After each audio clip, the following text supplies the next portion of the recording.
Պարոն Թումանյան, դուք արդեն որի-որ պատարագ շարունակ այցելում եք այն եկեղեցիներ, որտեղ վարչապետն է մասնակցում պատարագին, ինչպես գիտեք, նախորդ պատարագից հետո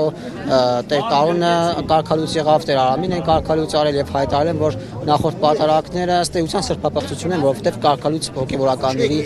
մասնակցությամբ է տեղի ունեցել Մայրաթորն այդպիսի հաղորդակցություն տարածել։ Ինչպես կմեկնաբանեք այս գործընթացը եւ արդյոք մտավախություն չունեք, որ հաջորդիվ կարգալույց կարվի Տեր Թադեն արդեն։ Լիովին կիսում եմ վարչապետի մոտեցումը նրա մասին, որ հայ առաքելական Սուրբ եկեղեցին այս պահին կաթողիկոս չունի, Կտրիչ Ներսյանը կարգալույծ է արված հայ ժողովրդի կողմից եւ դրա ապացույցը արդեն երկրորդ Սուրբ պատարագն է, որում իր ուրեմն անունը չի հնչում, որովհետեւ սրբապիղծների անունները չպետք է հնչի Սուրբ պատարագի ժամանակ, եւ սա արդեն երկրորդ ազատագրված պատարագ եւ եկեղեցին է, մենք գնում ենք առաջ եւ ավարտվելու է այս գործընթացը, ինչպես վարչապետը ասել է, Մայրաթոր Սուրբ Էջմիածնի ազատագրումով, ժողովուրդը սպասում է իր կոչին եւ այն բազմամարդությունը, որը մենք այսօր այստեղ տեսանք եւ այն աջակցությունը ժողովրդի, որը կա վարչապետի հանդեպ եւ այս իր արդար գործի հանդեպ եւ մեր եկեղեցուն աջակցություն է սա իհարկե նշանակում է այն, որ ժողովուրդը պատրաստ է հենց վարչապետը կոչով ու դիմի ժողովրդին, որ գնա եւ ազատագրի Մայրաթորը։ Տեր Թադեի մասին ինչ կասեք, որ հնարավոր է, որ իրենք կարգալույց անեն, որ ինչեւ կարող հասնեն այս գործը։ Մենք դրան որևէ ուշադրություն այլևս չենք դարձնելու, որովհետև մեր արդար քահանաները հենց երևի կարգալույց ճակերտներով Կտրիչ Ներսյանի կողմից հայտարարելով, հենց դրանով է քահանայի արդարությունը ամրապնդվում վերջապես ժողովրդի եւ հավատացյալ հոտի աչքերում։ Իրականում այս քահանաներն են այն քահանաները, որոնք մեր եկեղեցու ապագան են եւ պետք է սպասարկեն ժողովրդին։ Թող չմոռանա Կտրիչ Ներսյանը, որ եկեղեցին դա հավատացյալ ժողովուրդն է, իրանք միայն պետք է սպասարկեն եւ այս մարդիկ այո, ինչպես Աստվածաշնչում է ասված, որտեղ որ երկու մարդ հոգի կհավաքվի Քրիստոսի անունով, այդտեղ է եկեղեցին եւ այո, մարդիկ այսօր հավաքվել էին Քրիստոսի անունով եւ սա հենց Սուրբ պատարագի բովանդակություն է, իսկ այն պիղծ հավաքները, որը Կտրիչ Ներսյանը հավաքում է, ինքը չի կարող քրիստոնեական բովանդակություն ունենալ, որովհետեւ իր մաֆիոզա կլանական համակարգը առհասարակ քրիստոնեության հետ որևէ կապ չունի։ Եվ վերջում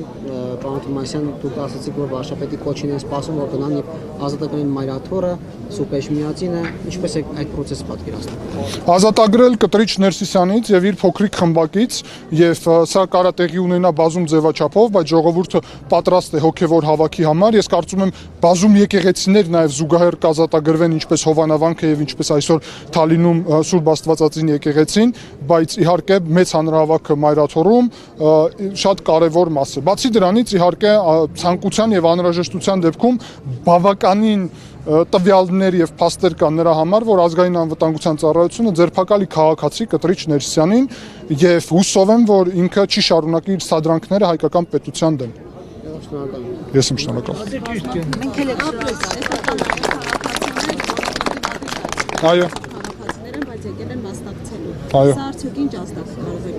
Մենք ապրում ենք ժողովրդավարությունում եւ առհասարակ ընդունելի է, որ մարդիկ ունենան տարբեր հայացքներ, այստեղ մենք չգիտենք նույնիսկ ինչ հայացքների մարդիկ են հավաքվել, որտեղ քաղաքական հավաք սա չէ իրականում եւ մարդիկ կարող է կիսեն կամ չկիսեն մոտեցումները, բայց